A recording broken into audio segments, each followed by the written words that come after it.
When I reflect back on my life, the good and the bad that's happened, there is nothing worth worrying about.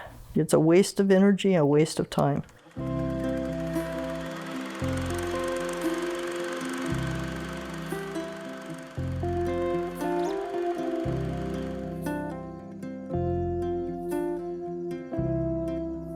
We were taught that all people were equal.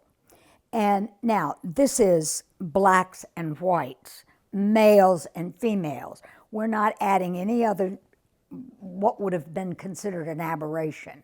So I grew up accepting people as they were.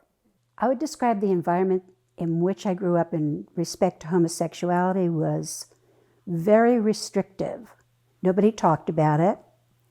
The only time I ever really heard about it was when some of the kids in school would talk about if you were gay, you would wear green on Thursday. I always remembered that because I thought, what? Well, when I was growing up, the environment, I had really no idea about anything relating to a gay lifestyle. That was never mentioned, so it was pretty repressed. But somehow I had the sense of awareness that it was not acceptable, probably because it was never talked about.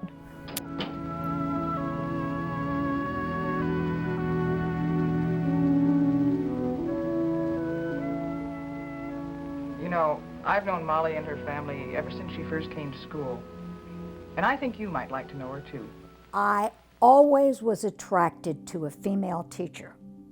And I didn't understand it. I just thought, oh, that's a good teacher. I really, really like her. And I had boyfriends my whole high school. Then I began to realize that I was gay. And I didn't quite know where to put that because you didn't tell people that you were gay. And you did your best to look, let me say, as feminine as you could. We were not out to prove anything. Well, when I was in fourth grade, I realized that I had crushes on some of the little girls in my class and on my fourth grade teacher. By then, I had seen and heard and read about heterosexual, boy and girl, and you're supposed to have a boyfriend or girlfriend, not a girlfriend if you're a girl. So I knew that wasn't quite right. I began to recognize my identity when I was quite young, and I've thought about that. I was about 6, and I realized my comfort level emotionally was to men. I had no idea what it meant or where it was going, but I just remembered, I loved my mother and my aunts and women, but I had this real draw emotionally to men. About this time, Mary developed a sudden, strong friendship with Lucille Williams. It seemed that Mary could talk better with Lucille than with anybody. They had absolutely no secrets from each other. They were inseparable. To Mary's mother, it seemed unnatural, this continual intimacy, this concentration of affection on one not very unusual girl. And I thought, I just can't let my brother not know this because we were best friends growing up. So we went for a ride. He was driving. I could tell something was up. And she said, there's something I have to tell you. I was so terrified to get the words out. And she said, I'm gay. And he looked at me and he said, I know, and so am I. That's how we found out. Barbara and I, that was a bonding that we did, and it was a very comfortable thing. And we helped each other a lot, but I had no idea that he was gay.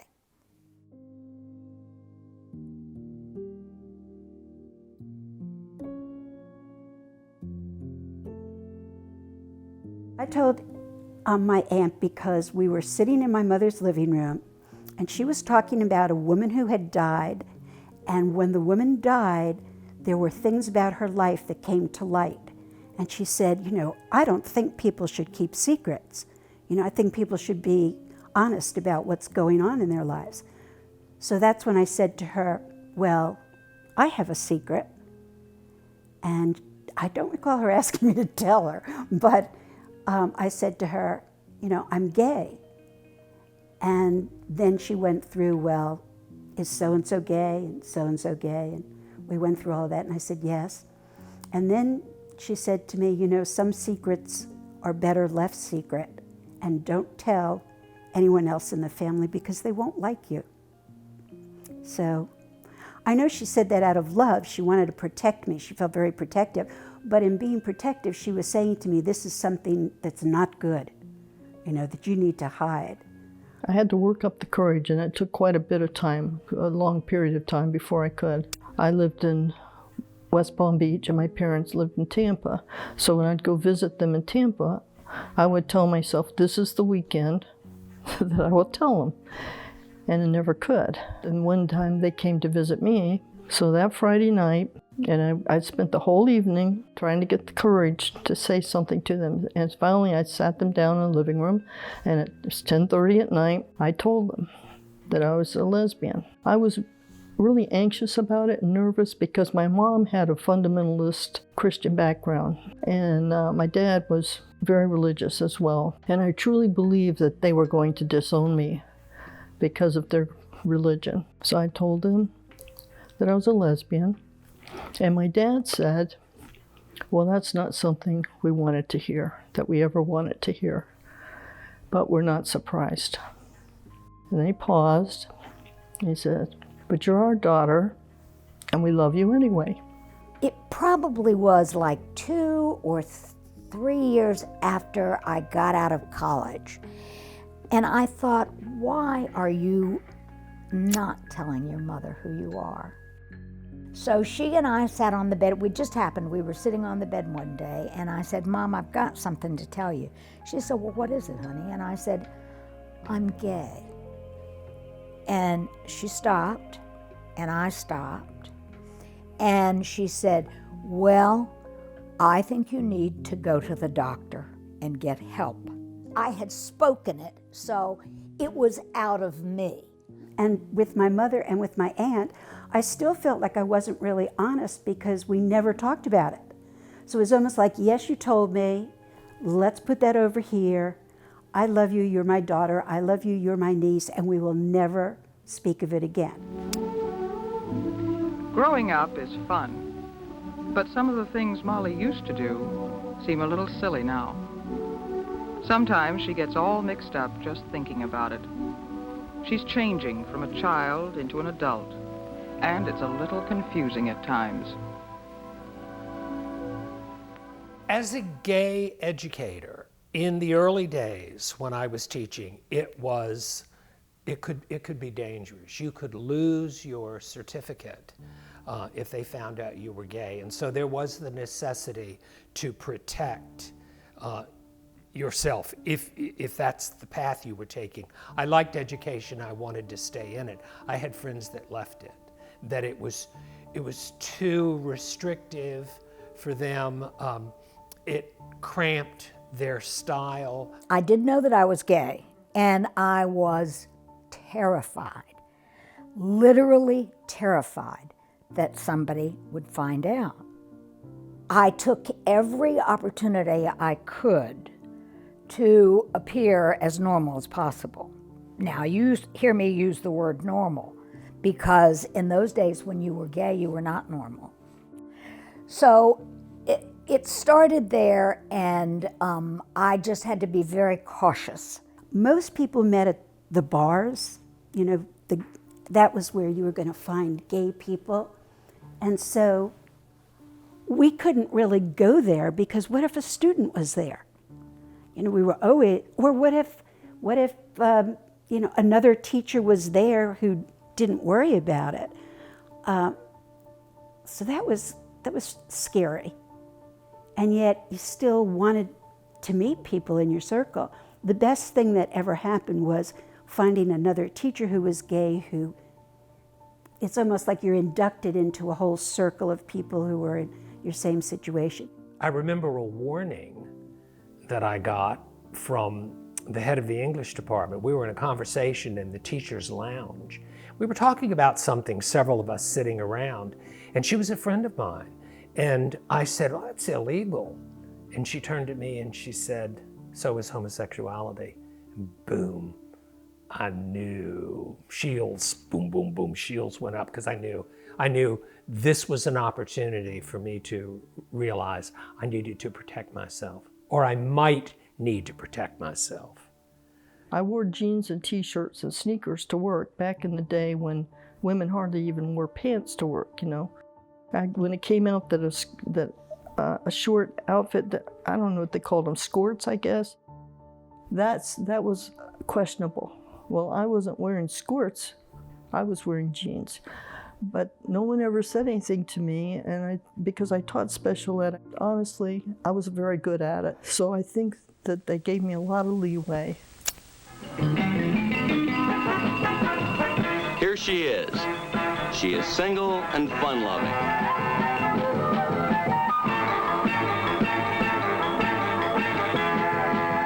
When Linda and I began our relationship, it was based on the fact that we were attracted to each other physically, but far more than that, we were intellectual equals. We taught English, so we had a common bond that way.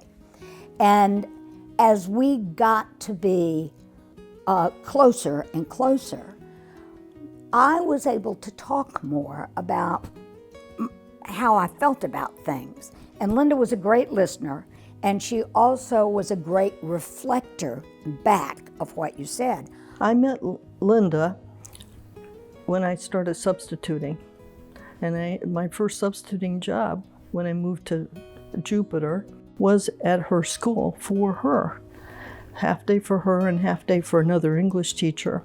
And I got to know her through that, and we just developed a really close friendship.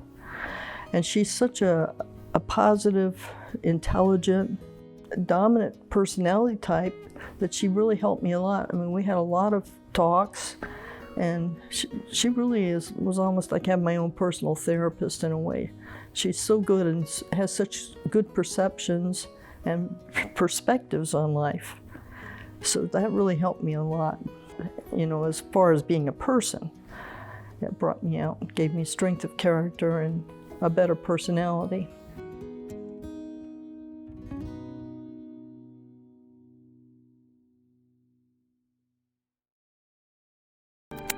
They were walking on air even before they got on board. For Sally, this was the time of her young life. And for Frances, it was a treat to have Sally along.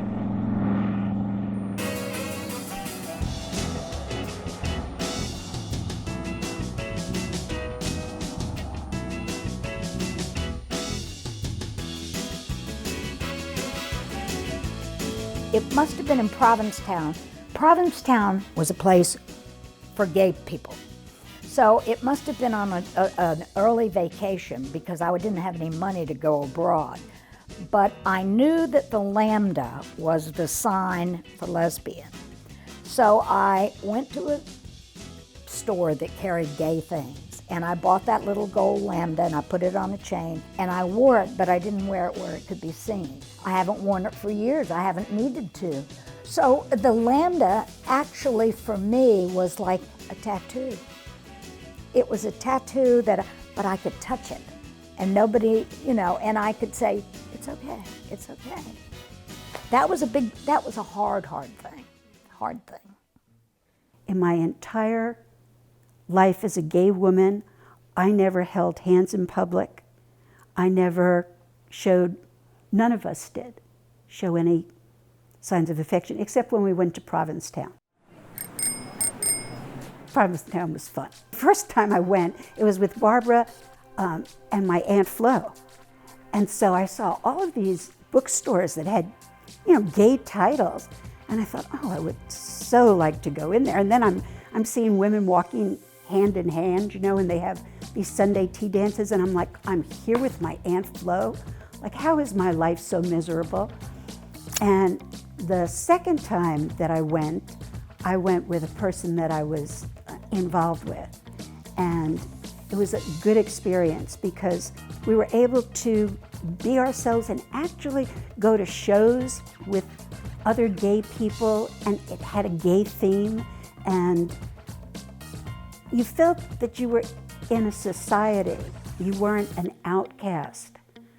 So it was very validating, to the point where I thought, I wonder if I could live here my whole life. I don't think, you know. I have to say, while I was in the repressive age, I did go to Provincetown a few times, and there people were more loose, like they are now in public here. But even then, in an accepting atmosphere, where the population was probably 95% gay, I still was not comfortable with public affection, like holding hands, walking down the street. And I'm still not to this day. I wouldn't do that now. But I notice sometimes it catches me unaware, but I'm happy to see it when I see young girls holding hands and happy together, you know, without, so carefree. And the same for young men.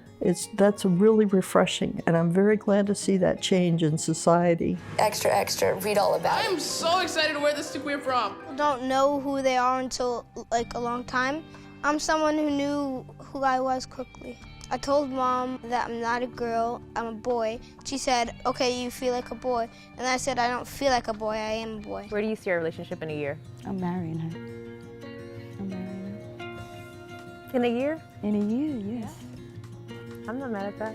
And I hope the young people will learn the history of gay life and the repression and the discrimination, and appreciate what they have today and take it beyond. You know, we still have a lot of work to do in that regard. There's still a lot of prejudice and hate mongers out there, but it's a lot better than it used to be, and I'm very happy about it. We were all considered a block. Well, now with all of the different aspects, all the different facets of sexuality that come under that umbrella, and I'm not sure what all of them are, and they change rapidly. I'm glad to see them included, that who you are is able to be seen or recognized. And you know, as fluid as that is, I think there's a necessity for all of that to bubble up and then settle back down. I'm always just stunned. I'm stunned that I read that in magazines. I'm stunned that I watch it on television. I think how much better things will be for them, that they'll be able to grow normally. They'll be able to date in high school as gay people. They'll be able to go through the steps that you're supposed to go through without having a hidden agenda. I am so happy that we have, as a country, declared our wish to respect everybody and who they are. If you guys go back and look at some of the 50s and 60s news film about being in the gay bars and how brutally they were treated by the law, that it's almost impossible to believe. And I think that living in a society today where I see so many things acceptable that weren't, and so many people who can be who they are, it is just heartwarming. And I hope we've got a lot to do, but we've got a lot done. I belong to a book club now that has some younger members in it. And as we read about situations or periods in gay history, it's always really interesting for me to hear how the younger members perceive themselves, because boy, things have really changed. The danger element is still there in some of the situations, but life is just very different. More people are tolerant. You know, we can marry now. And I mean, it was really, I never believed I'd see that in my lifetime. To my younger self, I would have said, you need to maybe examine things a little more closely and be more open to realizing that what the norm is for a woman is not the norm for you, and that that's okay. Well, I think what you have to do is spend time knowing who you are. And that is not an easy thing, and it doesn't come, we don't encourage that. And it takes a long time because you don't know really who you are until you've reacted to so many different situations. And you have developed what you like and what you don't like, but they're not judgments. They're based in the way you believe. So I think learning who you are and who you are not would be the most important thing. I think the hardest thing I've had to learn is to go with the truth no matter what the truth is. And I learn that every day because there's always so much fallout. And I think growing up as a woman, where at least I was trained to be cognizant of other people's feelings and to try to make things okay, the truth doesn't always do that. And so I'm taking a step out of my comfort zone when I do that. And I have to keep saying, that's important. The truth is truly important. In the long run, you will feel much better with that. I did not want to be gay because I could see what kind of a trial it was going to be. For my family, for my profession, we would have been fired in a heartbeat. I mean, that was law. So you just have to keep on trying to find out who you are. The most important thing is don't worry about anything. Be true to yourself. That's really important, to be true to yourself. No. No. No words. Now, would you all mind telling me how much of an appearance fee goes along with this? Oh, you're welcome. I hope it was spontaneous enough for you, Matt. It was.